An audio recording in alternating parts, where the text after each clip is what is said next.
지구 어딘가에서 오늘도 기적은 일어나고 있습니다. 뉴스는 늘 전쟁과 갈등, 재난과 사고로 가득하지만 그 사이사이에는 카메라가 미처 담지 못한 이야기들이 있습니다.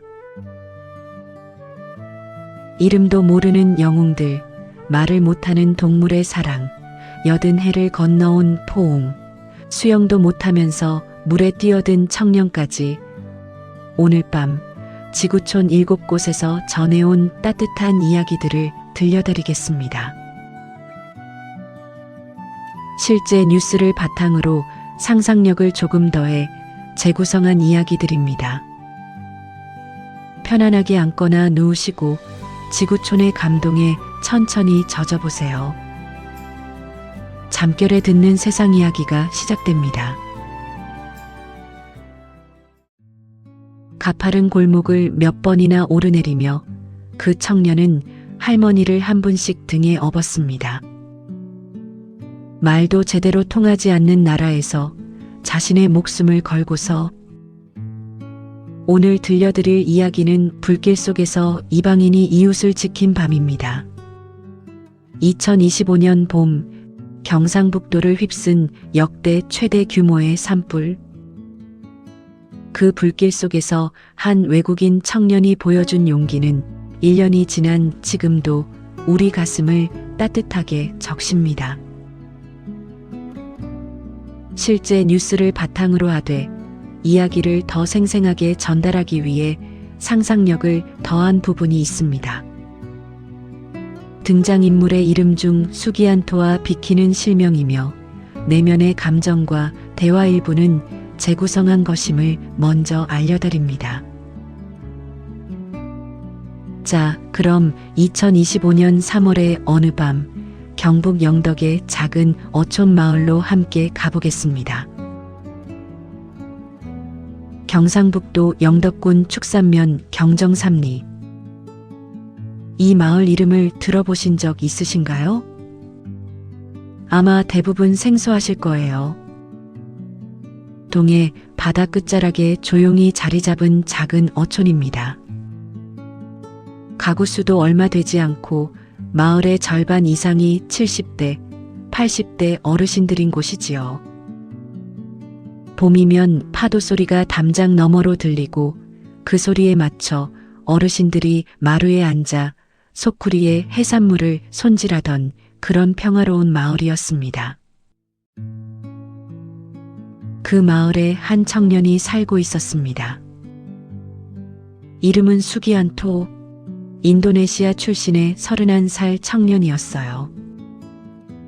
9년째 대게잡이 선원으로 일하면서 이 마을에 정을 붙이고 살아온 사람이었습니다.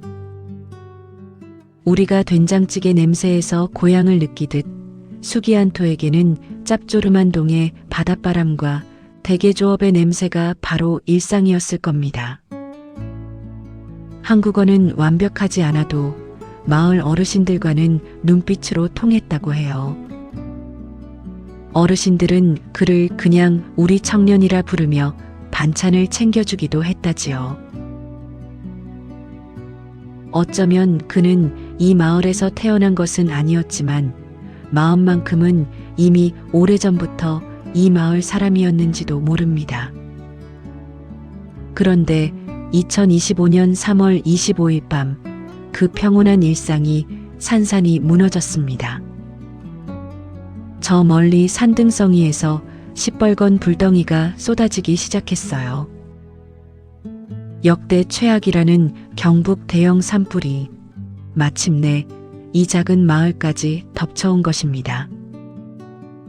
서울 면적의 1.6배에 달하는 땅을 집어삼킨 불길은 밤새 멈출 줄 몰랐어요. 연기가 마을 골목에 가득 찼습니다. 불길은 무섭도록 빠르게 번졌어요.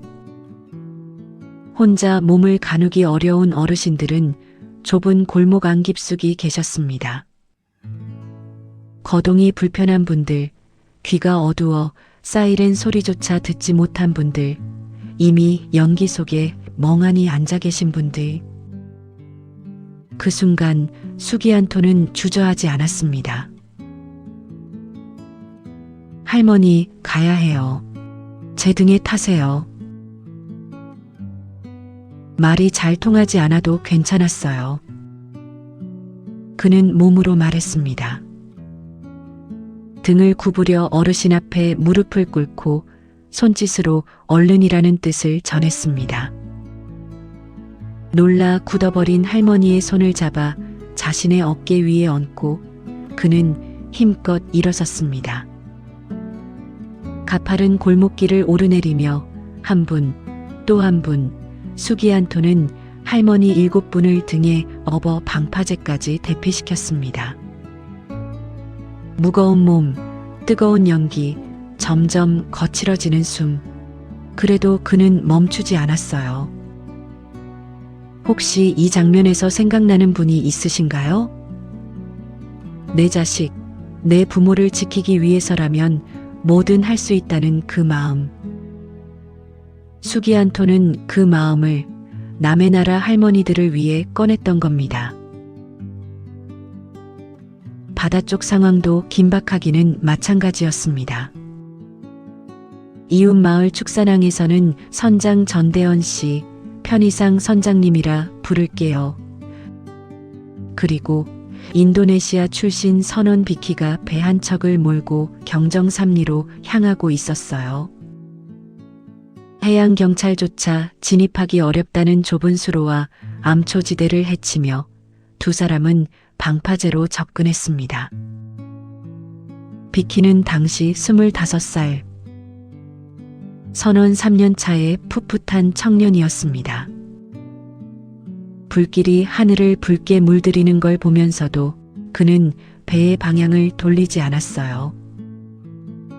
방파제에는 이미 수기안토가 등에 업어 나른 어르신들을 포함해 주민 30명 가까이가 고립되어 있었습니다.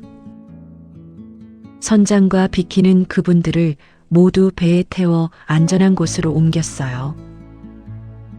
단 한 명의 인명 피해도 없이 그날 밤 경정삼리에 있던 어르신들은 모두 살아남았습니다. 이 이야기가 세상에 알려진 것은 그로부터 며칠 후였어요. 처음에는 조용했습니다. 수기안토도 비키도 선장님도 당연히 해야 할 일을 했을 뿐이라며 말을 아꼈으니까요. 그런데 이 소식이 퍼지자 반응은 뜨거웠습니다. 한국 사람들만이 아니라 인도네시아 정부도 전 세계 사람들도 이 청년들의 이야기에 눈물을 흘렸어요. 인도네시아의 프라보어 대통령은 이들을 직접 칭찬하며 우리의 자랑스러운 영웅이라고 불렀습니다. 대한민국 정부도 움직였습니다. 법무부는 수기안토, 비키, 그리고 또 한 명의 인도네시아 선원에게 F2 비자를 부여했어요. 한국에서 오랫동안 살며 일할 수 있는 장기거주 자격으로 보통 특별한 공헌을 한 사람에게만 주어지는 귀한 비자입니다. 그리고 2026년 1월 수기안토는 대통령으로부터 직접 대통령 표창을 받았습니다. 행사장에서 수기안토는 짧게 이렇게 말했다고 해요. 한국 정부에 너무 감사합니다. 그리고 그 할머니들이 안전해서 정말 다행입니다. 담담하고 짧은 말이었지만 그 말 한마디가 오히려 더 가슴을 울렸습니다. 2026년 3월 KBS 1TV 이웃집 찰스가 수기안토와 비키를 다시 찾아갔습니다. 그들은 여전히 영덕 바다에서 대게를 잡으며 평범한 일상을 살고 있었어요. 비키는 정식 구조대원이 되어 해양 정화 활동에도 참여하고 있었고, 수기안토는 주말에 선장 어머니를 도와 대게를 팔며 이웃들과 어울리고 있었습니다. 영웅이라 불리는 것이 어색하다는 듯 수줍게 웃는 수기안토의 얼굴에는 그저 이 마을과 함께 살아가는 한 사람의 따뜻한 일상이 담겨 있었습니다. 그는 묻습니다. 나는 그냥 내 이웃을 도왔을 뿐인데 왜 이렇게들 놀라는 걸까요? 용기 있는 사람은 어느 나라에나 있습니다. 이번에는 태평양을 건너 미국에서 전해온 이야기입니다. 그 남자는 10살에 집을 나왔습니다. 돌아올 곳이 없어서가 아니라 살기 위해서. 오늘 들려드릴 이야기는 버려진 아이가 47아이의 아버지가 된 이야기입니다. 미국 노스캐롤라이나주 샬럿에 사는 52세의 피터 무타바지. 그는 지금 세상에서 가장 유명한 위탁 아버지입니다. 하지만 그가 처음 세상에 발을 내디뎠을 때 그에게는 이름조차 없었습니다. 실제 뉴스를 바탕으로 하되 이야기를 더 생생하게 전달하기 위해 상상력을 더한 부분이 있습니다. 피터의 이름은 실명이며 내면의 감정과 대화 일부는 재구성했음을 먼저 알려드립니다. 자, 그럼 아프리카 우간다의 한 작은 마을에서 시작하는 이야기로 함께 떠나보겠습니다. 피터 무타바지는 2살이 될 때까지 이름이 없었습니다. 가난한 가정에서 태어난 아이에게 이름을 붙이지 않는 건 우간다의 일부 지역에서 오래된 관습이었어요. 2살을 넘기지 못하고 세상을 떠나는 아이들이 많았으니까요. 이름을 부르기 시작하면 그만큼 더 깊이 사랑하게 되고 이별의 고통도 깊어지기 때문에, 그래서 아이가 살아남으면 그제서야 이름을 지어주었습니다. 피터는 살아남았습니다. 하지만 그 이후의 삶도 순탄하지 않았어요. 매일 3에서 4km를 걸어 물을 길어왔습니다. 빈속인 채로요. 아버지로부터는 날마다 이런 말을 들었어요. 너 같은 건 태어나지 말았어야 했어. 먹여 살리기도 귀찮다. 어린 시절 그런 말을 들으며 자란다는 게 어떤 느낌인지 상상이 되시나요? 아마도 마음 어딘가에 아주 작고 조용한 구멍이 생겨 바람이 불 때마다 그 구멍을 통해 찬 공기가 드나들었을 거예요. 10살이 되던 해, 피터는 아버지가 자신을 해칠 것이라는 걸 직감했습니다. 더 나은 삶을 위해서가 아니었어요. 오직 살기 위해 그는 집을 나왔습니다. 우간다 수도 캄팔라의 뒷골목, 거리의 아이들 사이에 섞여 피터는 음식을 훔치고 쓰레기통을 뒤지고 다리 밑에서 잠을 잤습니다. 그렇게 5해를 버텼어요. 10살 아이가 15이 될 때까지. 그러던 어느 날 시장 한켠에서 한 낯선 어른이 피터에게 말을 걸었습니다. 너 이름이 뭐니? 참 단순한 말이지요. 하지만 아무도 그런 걸 묻지 않았습니다. 음식이 필요하냐고도 어디 사냐고도 물었지만 이름을 물어본 사람은 아무도 없었어요. 그 한마디가 피터의 인생을 바꾸기 시작했습니다. 낯선 어른은 1년 반 동안 피터에게 밥을 먹였습니다. 그리고 마침내 학교에 보내줬어요. 16살의 피터가 처음으로 학교 책상에 앉은 날, 그는 1학년 교실에 들어갔습니다. 글자를 한자도 몰랐으니까요. 첫 월급을 받던 날처럼, 처음 학교 책상에 앉던 날처럼 인생에는 처음이 주는 설레고 벅찬 감정이 있지요.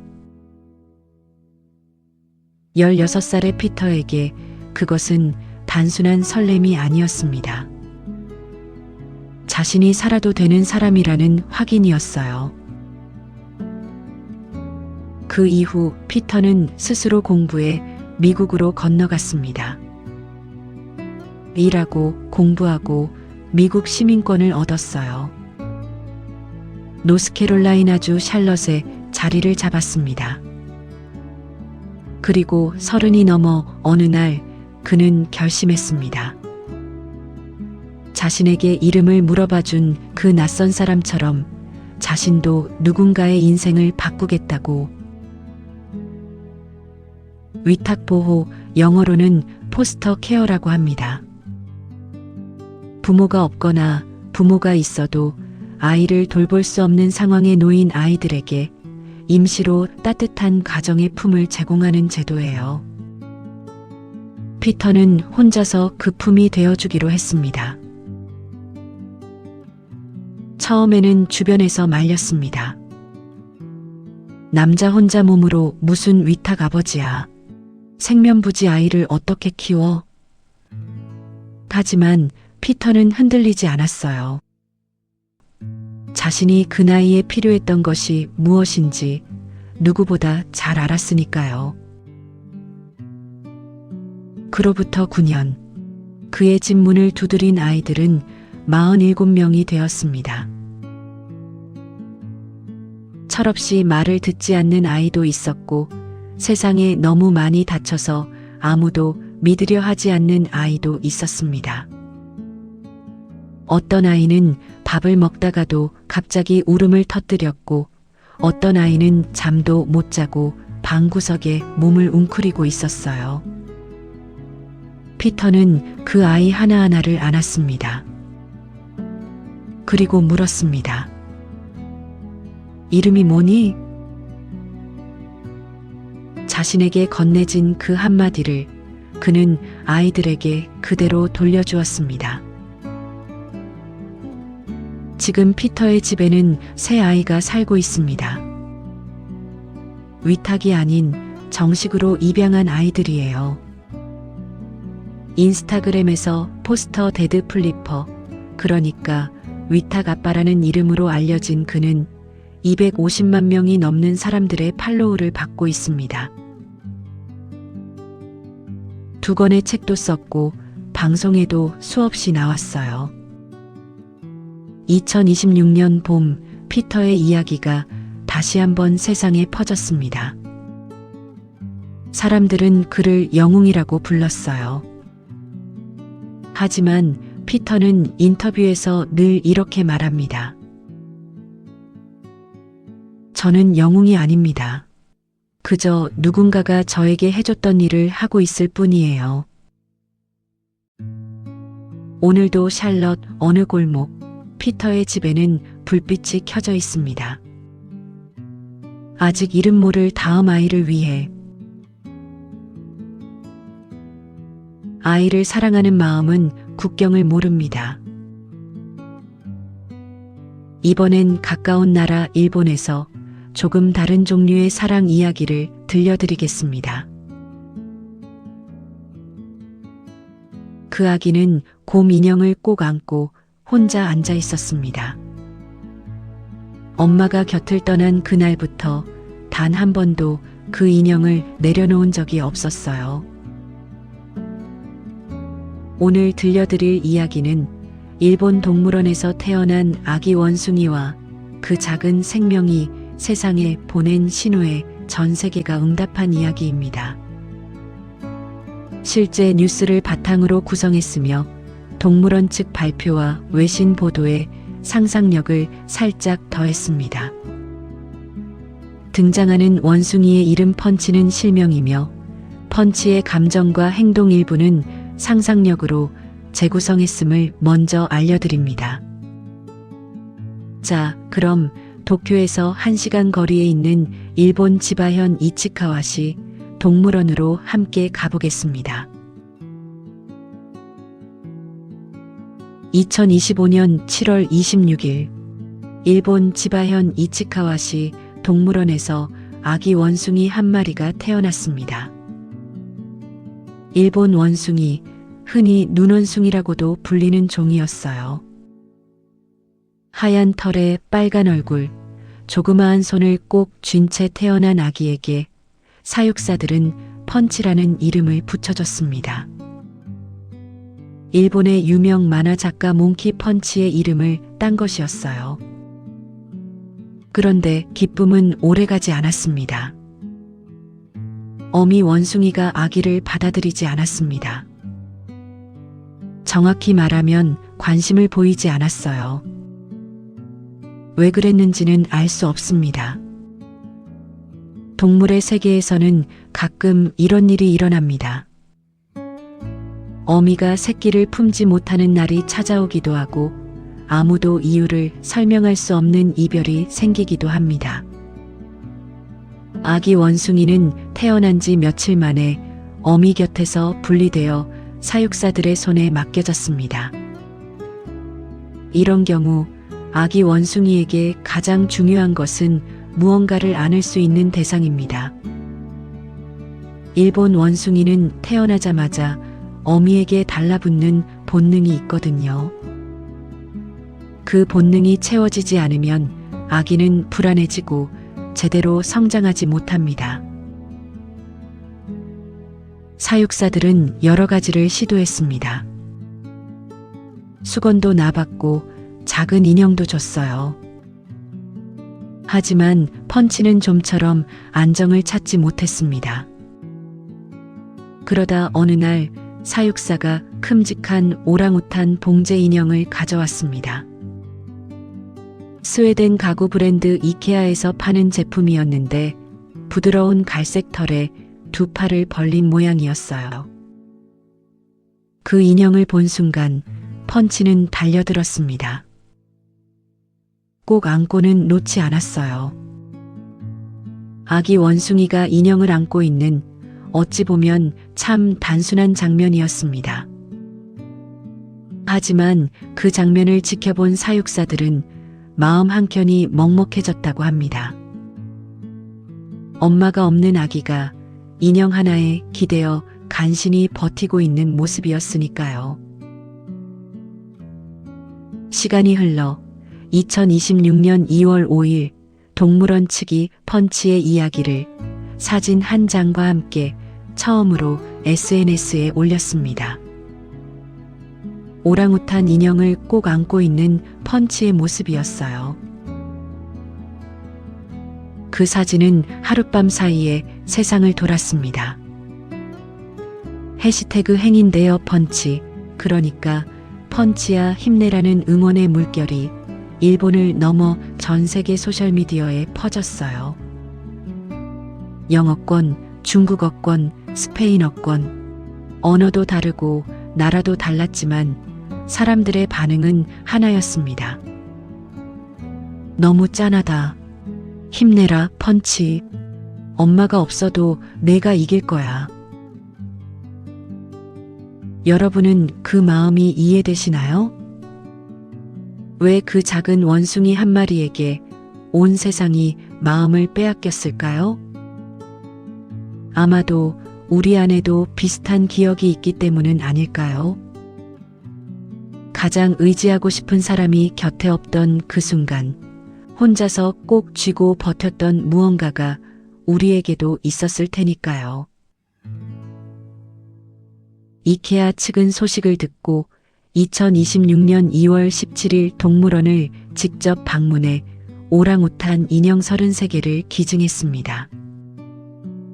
그 소식이 알려지자 일본 전국, 아니 전 세계 이케아 매장에서 오랑우탄 인형이 품절되는 일이 벌어졌어요. 인형 하나가 세상의 위로가 된 순간이었습니다. 그달 이치카와 동물원의 방문객 수는 전년 같은 달에 비해 2배로 늘었습니다. 사람들이 보러 온 것이었어요. 텔레비전이나 화면이 아닌 실제로 직접 눈으로 보고 싶었던 거겠지요. 저 작은 아기가 지금도 잘 버티고 있는지. 한편 동물원에서는 펀치를 원숭이 산이라고 부르는 무리 속으로 합류시키는 작업을 조심스럽게 진행하고 있었습니다. 2026년 1월 19일이었어요. 어미 없이 사람 손에만 자란 아기가 처음으로 같은 종의 다른 원숭이들을 만나는 날이었습니다. 처음에는 쉽지 않았어요. 불안한 모습을 보였고 다른 원숭이들 사이에서 혼자 떨어져 있는 시간이 많았습니다. 사육사들은 가슴을 졸였어요. 혹시 따돌림을 당하는 건 아닐까 하고요. 하지만 봄이 오면서 변화가 생겼습니다. 2026년 2월 말 사육사들은 놀라운 광경을 목격했습니다. 펀치가 다른 아기 원숭이와 장난을 치고 있었던 겁니다. 함께 뛰어다니고 서로의 털을 골라주기도 했어요. 인형을 꼭 쥐던 손이 이제는 다른 원숭이의 손을 잡고 있었습니다. 그리고 3월이 되면서 인형에 기대는 시간이 눈에 띄게 줄었다는 소식이 전해졌어요. 2026년 4월 동물원 측은 이렇게 전했습니다. 펀치와 사이좋게 지내는 원숭이들이 날마다 늘고 있습니다. 그리고 가끔은 장난기 가득한 모습도 보인다고요. 전 세계 팬들이 보내온 기부금은 1900만 엔, 하나로 약 1억 8천만 원이 넘었습니다. 이 돈은 동물원의 원숭이 복지와 보호에 쓰일 예정입니다. 펀치는 아직 인형을 완전히 떼어놓지는 못합니다. 가끔은 여전히 그 인형을 꼭 안고 있는 모습이 포착된다고 해요. 그래도 괜찮습니다. 상처가 아무는 데는 시간이 걸리니까요. 그리고 상처가 완전히 지워지지 않아도 살아가는 법을 배울 수 있으니까요. 봄 햇살이 원숭이 산 위로 쏟아지는 지금, 펀치는 오늘도 그 산에서 뛰어다니고 있을 겁니다. 때로는 시간이 아무리 흘러도 지워지지 않는 기억이 있습니다. 멀고도 먼 유럽에서 80해를 건너온 한 포옹에 관한 이야기입니다. 나는 그 아기를 잊은 적이 없어요. 왜냐면 그 아이를 정말 사랑했으니까요. 오늘 들려드릴 이야기는 80해 넘는 세월을 건너온 재회의 이야기입니다. 1942년 12월 네덜란드 암스테르담. 나치 점령 아래 유대인 아이들이 하나씩 사라져가던 그 겨울, 한 아기가 트렁크 안에 놓였습니다. 그리고 그 아기를 마지막으로 안아주었던 소녀는 평생 그 기억을 가슴에 품고 살았습니다. 실제 뉴스를 바탕으로 구성했으며 해나 야킨과 벤 가잔의 이름은 실명입니다. 당시의 상황과 감정은 역사적 사실에 상상력을 더해 재구성했음을 먼저 알려드립니다. 자, 그럼 1942년 겨울 암스테르담의 한 골목으로 함께 떠나보겠습니다. 네덜란드 암스테르담 플란타위 미들라안. 이 거리 24번지에는 유대인 아이들을 맡아 키우는 어린이 보호소가 있었습니다. 그리고 바로 맞은편 27번지에는 교사 양성학교가 있었어요. 그 학교의 교장은 요한 반 훌스트, 편의상 얀 선생님이라 부를게요.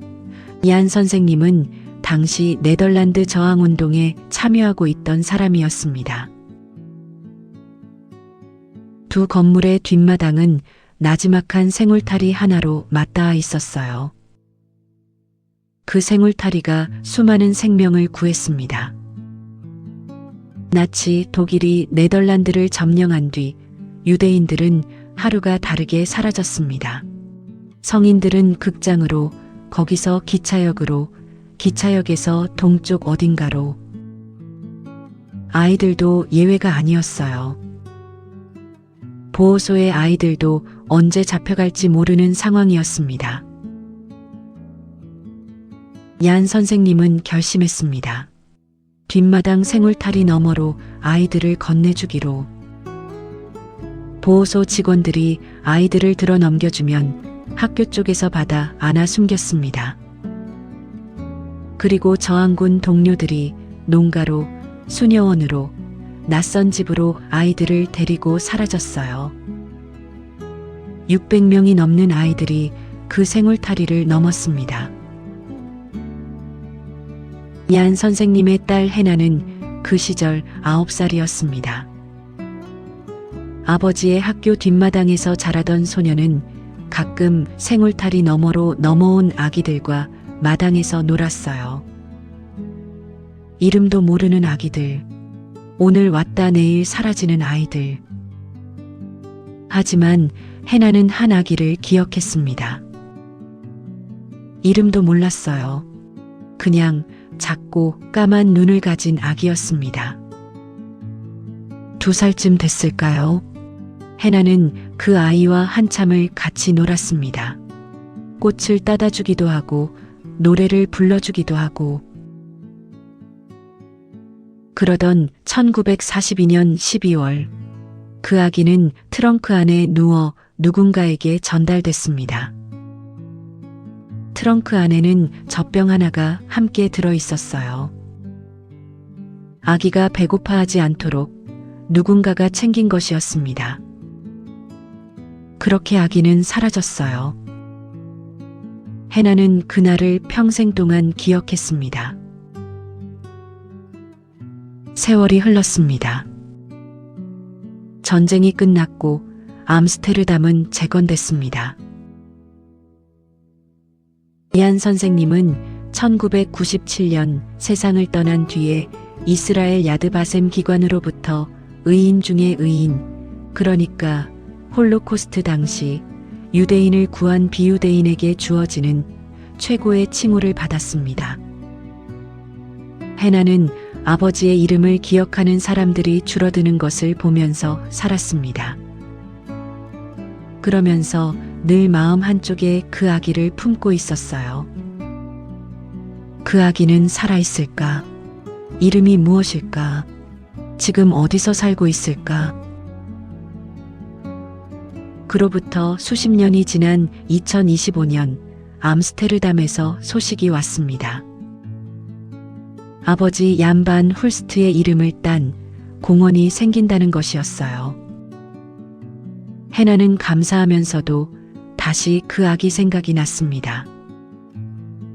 혹시 이 아기도 이 소식을 들을 수 있을까? 그녀는 수소문을 시작했습니다. 그리고 찾았습니다. 벤가잔, 그의 트렁크 안에 누워있던 그 아기였습니다. 그는 살아있었습니다. 83살이 되어 이스라엘에서 살고 있었어요. 2026년 4월 13일 두 사람은 처음으로 다시 만났습니다.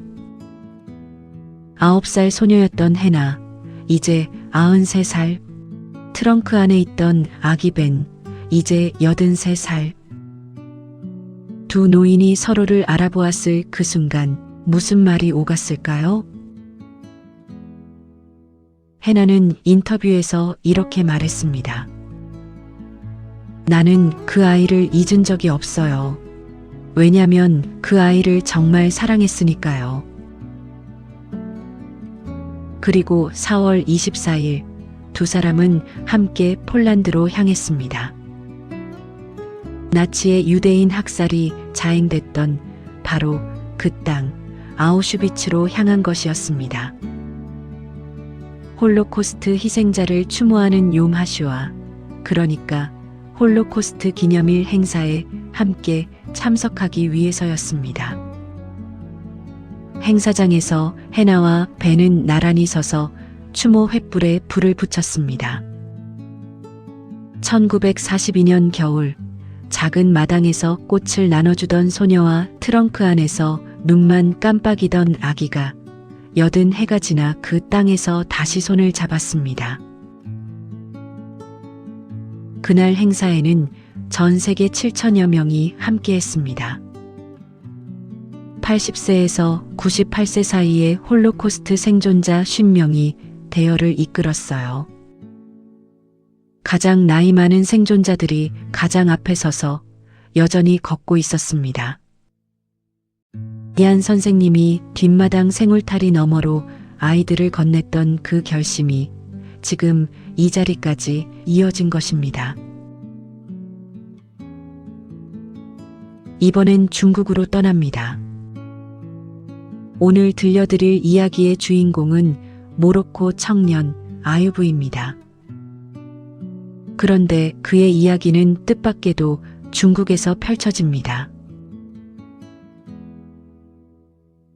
수영을 잘 못해요. 하지만 뛰어들었습니다. 한 젊은이의 이 짧은 말이 중국 전역을 울렸습니다. 이 청년의 이름은 아유브, 아프리카 모로코에서 온 21살의 유학생입니다. 낯선 나라, 낯선 도시에서 그가 한 일은 단지 인간으로서 당연한 일을 한 것뿐이라고 했습니다. 오늘 여러분께 들려드릴 이야기는 실제 뉴스를 바탕으로 상상력을 더해 재구성한 이야기입니다. 국적도, 피부색도, 언어도 달랐지만 그 모든 것을 넘어선 한 청년의 이야기. 잔잔하게 함께 들어보시겠어요? 2026년 4월 초 중국 저장성 항저우 전자과학기술대학교 캠퍼스 안에는 세계 각국에서 온 유학생들이 공부하고 있었습니다. 그 중에는 모로코에서 온 21살의 청년 아유브도 있었습니다. 아유브가 중국에 온 것은 2년 전이었습니다. 모로코 북부 작은 도시 출신의 그는 장학금을 받아 항저우에서 공학을 공부하고 있었습니다. 처음에는 언어도 음식도 기후도 모두 낯설었지만 이제는 캠퍼스 구석구석이 익숙해진 그의 두 번째 집이 되었습니다. 그날 오후 아유브는 수업이 없어 학교 근처 진사오 산책로를 걷고 있었습니다. 봄 기운이 물씬 풍기는 오후였습니다. 호수 주변에는 가볍게 산책을 즐기는 시민들, 조깅을 하는 학생들, 평화로운 일상의 풍경이었습니다. 그런데 갑자기 비명소리가 들렸습니다. 살려주세요. 소리가 들린 곳을 보니 한 중년 여성이 호수 물속으로 빠져들고 있었습니다. 산책 중 발을 헛디뎌 물에 빠진 것이었습니다. 호수 주변에 있던 사람들이 당황해 서 있는 사이 아유브는 이미 뛰고 있었습니다. 호수 가장자리까지 달려간 아유브는 잠시도 망설이지 않았습니다. 신발도 채 벗지 못한 채 그대로 뛰어들었습니다. 물에 들어선 순간 차가운 물이 온몸을 덮쳤습니다. 아유브는 사실 수영에 능숙한 편이 아니었습니다. 하지만 물속에서도 그는 멈추지 않았습니다. 허우적거리는 여성의 손을 잡기 위해 힘껏 나아갔습니다. 괜찮아요. 제가 있어요. 말이 통할지도 알 수 없었습니다. 하지만 손을 잡는 순간 언어는 필요하지 않았습니다. 아유브는 여성을 부둥켜 안고 물가 쪽으로 이동했습니다. 주변에 있던 시민 몇 명이 정신을 차리고 달려와 두 사람을 끌어올렸습니다. 여성은 물을 많이 마셨지만 다행히 큰 부상 없이 구조됐습니다. 무태 올라온 아유부는 온몸이 젖은 채 거친 숨을 몰아쉬었습니다. 그의 주변에 사람들이 모여들었습니다. 스마트폰으로 영상을 찍은 이들도 있었습니다. 그 영상은 이튿날부터 중국 소셜미디어에 퍼져나가기 시작했고 며칠 만에 수천만 명이 넘는 사람들이 보게 되었습니다. 이 청년은 누구입니까? 모로코에서 온 유학생이라고 해요. 수영도 잘 못하면서 뛰어들었다고요? 댓글에는 감동의 물결이 넘쳤습니다. 중국 외교부 대변인도 공식 브리핑에서 이 소식을 전하며 아유부의 용기를 칭찬했습니다. 중국과 모로코의 우정을 보여주는 아름다운 사례라는 말도 덧붙였습니다. 구조된 여성의 가족도 곧 아유부를 찾아 감사 인사를 전했습니다. 눈물을 흘리며 두 손을 꼭 잡은 가족의 모습도 영상에 담겼고 사람들은 다시 한번 울었습니다. 어디서 왔든 무슨 말을 하든 손을 잡은 그 온기는 같았습니다. 인터뷰에서 아유부는 수줍게 웃으며 말했습니다. 저는 특별한 일을 한 게 아니에요. 그냥 당연한 일을 했을 뿐이에요. 누군가가 위험에 처해 있는데 가만히 서 있을 수는 없잖아요. 모로코에서도 중국에서도 사람의 마음은 같을 거라고 생각해요. 여러분, 그 당연한 일이 때로는 가장 어렵고 가장 위대한 일이 됩니다. 아유부는 항저우에서의 유학 생활을 계속하고 있습니다. 그의 이름 아유부는 아랍어로 인내하는 사람이라는 뜻입니다. 어쩌면 그 이름처럼 두려움을 참으며 뛰어든 그 순간이 그의 이름의 의미를 가장 잘 보여준 순간이었을지 모릅니다. 사람과 동물 사이의 사랑은 어쩌면 사람과 사람 사이의 그것보다 더 순수할지도 모릅니다. 이번엔 남반구의 섬나라 뉴질랜드에서 한 여성과 한 마리 개의 이야기입니다. 180피트, 약 55m. 만약 지금 이 순간 당신이 그 높이에서 폭포 아래로 추락한다면 어떨까요? 뉴질랜드의 제시카에게 그런 일이 실제로 일어났습니다. 2026년 3월의 일입니다. 기적적으로 살아남은 제시카. 하지만 그녀가 정신을 차린 후 가장 먼저 물은 건 자신의 아내가 아니었습니다.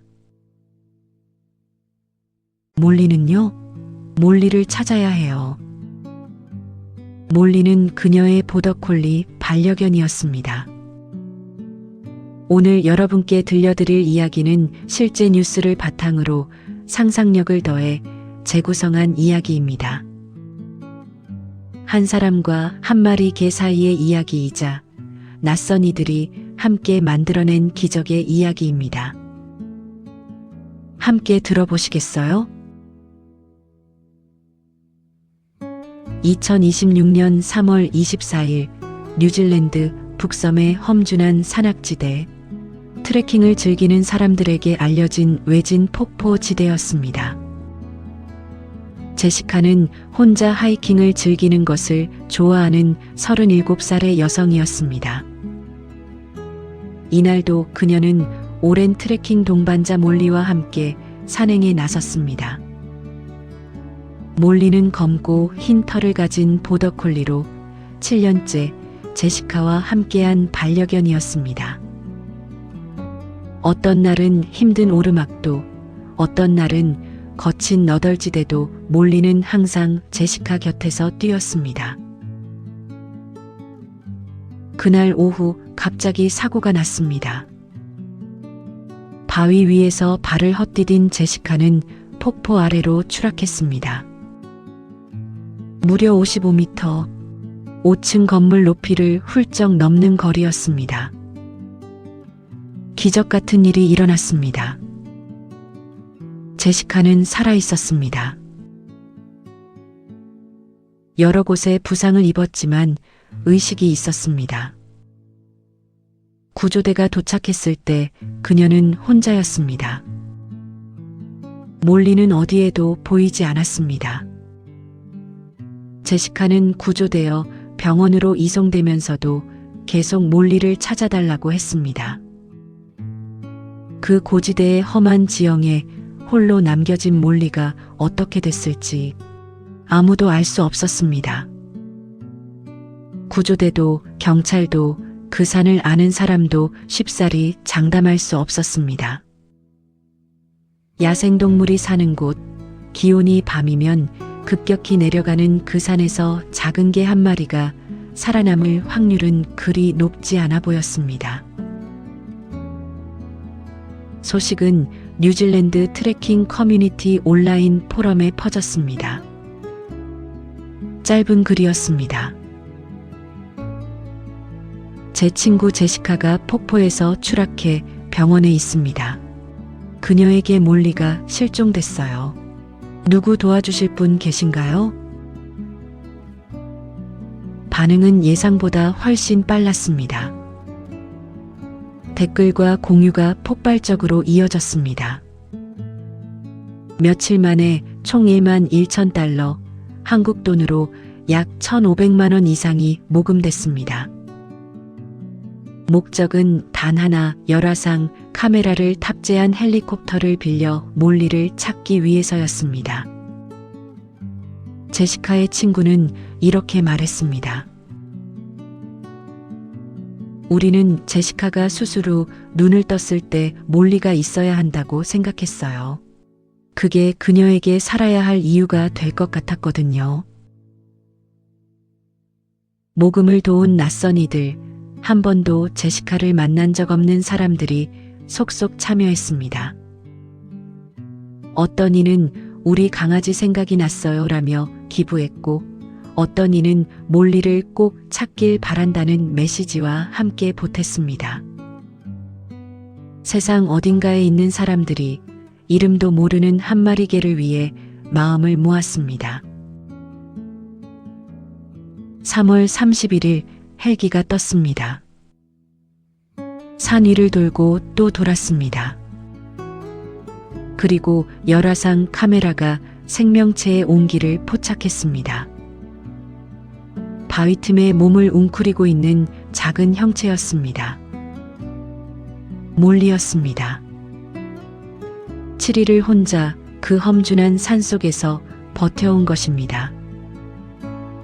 야생 동물이 사는 곳, 먹이도 물도 없는 차가운 바위 사이에서 몰리는 살아 있었습니다. 구조대가 내려와 몰리를 안았을 때 개는 지치고 여위었지만 꼬리를 흔들었습니다. 소식을 전해 들은 제시카는 병원에서 눈물을 흘렸습니다. 말을 잇지 못했습니다. 며칠 후 두 사람은 드디어 만났습니다. 몰리는 제시카의 품으로 달려가 그 자리에서 뒹굴었습니다. 제시카는 몰리를 안으며 한참을 울었습니다.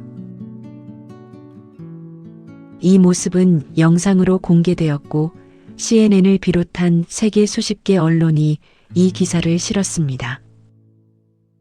댓글에는 이런 말들이 가득했습니다. 이 영상 보고 울었어요. 오늘 처음으로 좋은 소식을 들었어요.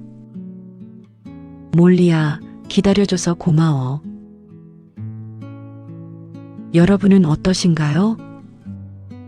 7일 동안 혼자 차가운 바위 틈에서 버텨낸 몰리의 마음속에는 무엇이 있었을까요? 마지막 이야기입니다. 중동이라는 말을 들으면 갈등과 전쟁이 먼저 떠오르실 수 있습니다. 하지만 오늘 밤 우리가 들을 이야기는 그 땅에서 조용히 피어난 인류애의 이야기입니다. 국적이나 종교를 생각하지 않았습니다. 위험에 처한 생명을 봤을 뿐입니다. 이 짧은 말 한마디가 중동 전역에 퍼졌습니다. 말한 이는 오만에서 일하는 파키스탄 출신 이주 노동자 25의 청년 샤흐자드 칸. 홍수로 뒤덮인 도로 위에서 잠겨가는 차를 보았을 때 그는 수영도 못했습니다. 하지만 망설임 없이 다리에서 뛰어내렸습니다. 그리고 그가 구한 두 사람은 파키스탄과 수십 년 역사적 갈등을 이어온 인도 국적의 남성들이었습니다. 오늘 여러분께 들려드릴 이야기는 실제 뉴스를 바탕으로 재구성한 이야기입니다. 잠시 편안하게 들어보세요. 2026년 3월 21일 중동의 아라비아 반도 끝자락 오만의 작은 해안 도시 바르카. 이슬람권 최대의 명절 이드 알피트르. 한 달간의 금식 기간인 라마단이 끝나고 맞이하는 우리로 치면 설날 같은 날이에요. 하지만 고향을 떠나 타지에서 일하는 사람들에게 이 명절은 기쁨만큼이나 그리움이 짙게 묻어나는 날이기도 합니다. 오만에서 일하는 수십만 명의 외국인 노동자들도 이날만큼은 잠시 손을 놓고 고향 하늘을 바라보곤 했습니다. 샤흐자드도 그런 사람 중 하나였어요. 파키스탄 북서부 하이버 파크툰카 지방에서 온 샤흐자드는 25이었습니다. 고향에는 부모님이 계시고 언젠가 돈을 모아 작은 가게를 열겠다는 꿈을 품고 오만에 왔습니다. 명절이라고는 해도 먼 나라에서 맞이하는 이 날은 쓸쓸했습니다. 그래서인지 그는 친구 몇 명과 함께 바르카의 해안가 도로를 따라 산책을 나섰습니다. 그런데 그날 오만에는 강력한 저기압이 들이닥쳤습니다. 폭우가 쏟아졌고 평소엔 바닥이 드러나 있던 사막의 골짜기가 순식간에 거센 물길로 변했습니다. 도로가 잠기기 시작했습니다. 사람들이 서둘러 대피하는 가운데 샤흐자드는 다리 위에서 자신의 눈을 의심했습니다. 물살에 휩쓸려 떠내려가는 승용차 안에 사람이 있었기 때문입니다. 차 안에서 두 남성이 창문을 두드리며 살려달라는 신호를 보내고 있었습니다. 차는 점점 잠겨들었습니다. 다리 위에는 10여 명이 지켜보고 있었지만 아무도 선뜻 나서지 못했습니다. 물살이 너무 거셌습니다. 샤흐자드도 알고 있었습니다. 수영을 잘하지 못한다는 것도. 하지만 그의 눈은 여전히 차 안의 두 사람을 향하고 있었습니다.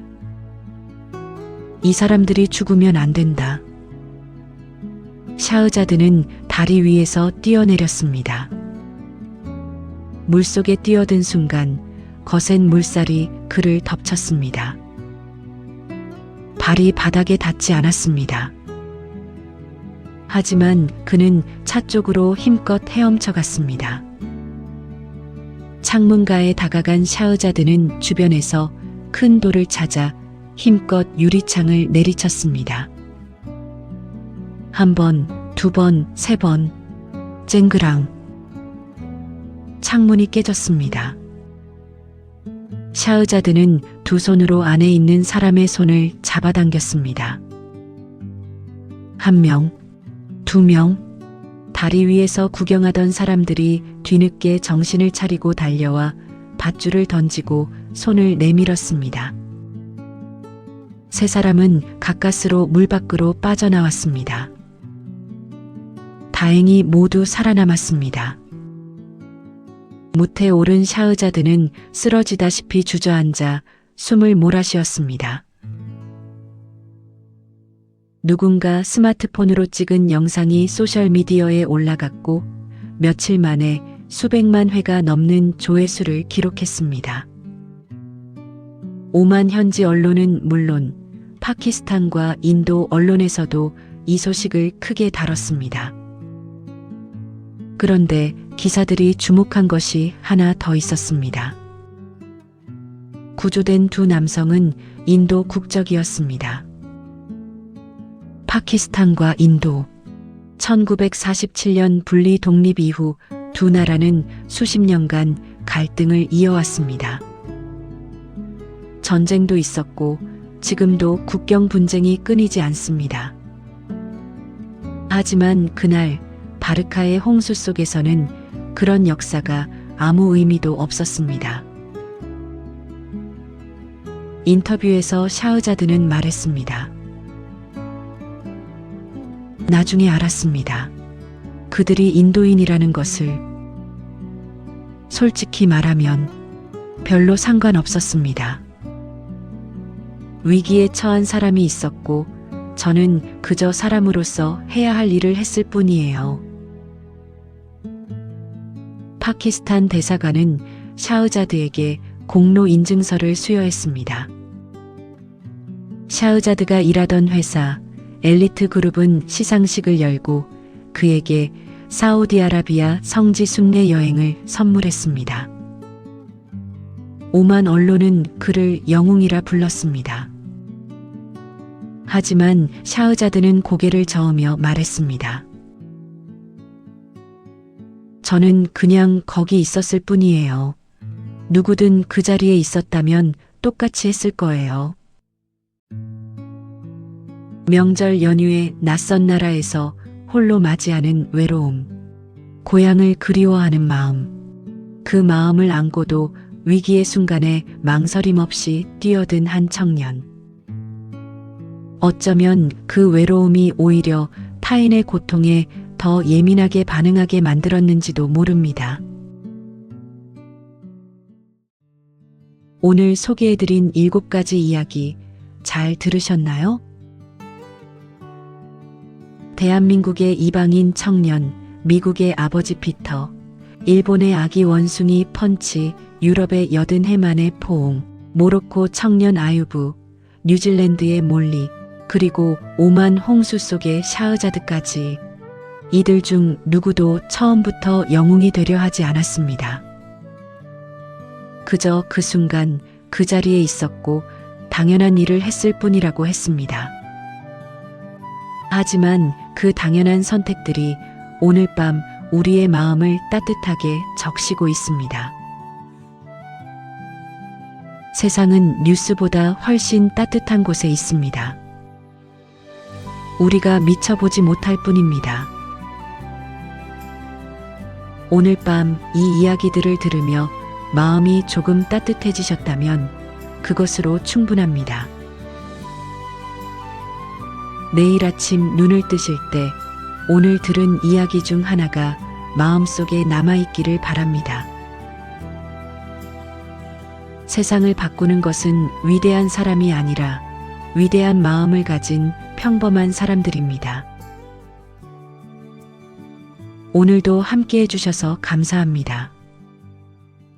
잠결에 듣는 세상 이야기였습니다. 편안한 밤 되세요.